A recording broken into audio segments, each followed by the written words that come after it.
അതേ സമയത്ത് ഇലക്ട്രോണിന്റെ മാസിനെ കൺസിഡർ ചെയ്യുമ്പോൾ ആ മാസിലെ ഇലക്ട്രോൺ മൂവ് ചെയ്യുക ഫോഴ്സിന്റെ ഫലമായിട്ട് മൂവ് ചെയ്യുമ്പോൾ ആ ഫോഴ്സിനെ നമുക്ക് മാസിന്റെ ആക്സലറേഷൻ എക്സ്പ്രസ് ചെയ്യാം. അതേ സമയത്ത് മാസിന്റെ ആക്സലറേഷനെ വെലോസിറ്റി ഡിവൈഡ് ബൈ ടൈം എന്ന് പറഞ്ഞ് എക്സ്പ്രസ് ചെയ്യാം. ഇവിടെ നമ്മൾ അതിനെ mass into mass of the electron into വെലോസിറ്റിക്ക് പകരം drift velocity divided by relaxation time എന്ന് പറഞ്ഞിട്ട് എക്സ്പ്രസ് ചെയ്യാം. അപ്പൊ ഇത് രണ്ടാമത്തെ ഇക്വേഷനായി.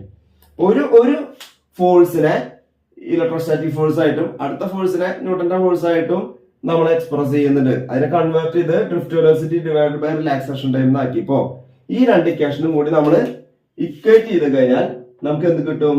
V D divide by tau which is equal to or m into V D divide by tau which is equal to e or from this relation V D is equal to e tau divide by m എന്ന് കിട്ടും.